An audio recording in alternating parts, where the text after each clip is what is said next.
Hi friends, దూరంగా ఉన్నంత మాత్రాన బంధాలు తెగిపోవు.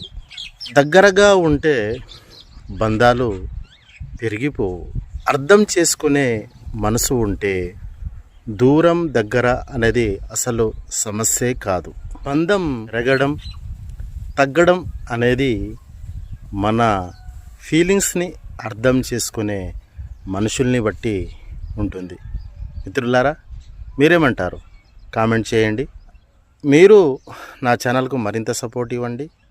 నా ఛానల్ను మీ ఫ్రెండ్స్కి కూడా పరిచయం చేయండి. నా ఛానల్లో మీకు ఎలాంటి వీడియోస్ కావాలో కామెంట్ రూపంలో తెలియజేయండి. మరిన్ని మంచి అప్డేట్స్ కోసం నా ఛానల్ను చూస్తూనే ఉండండి. Thank you for watching. Aslam friends.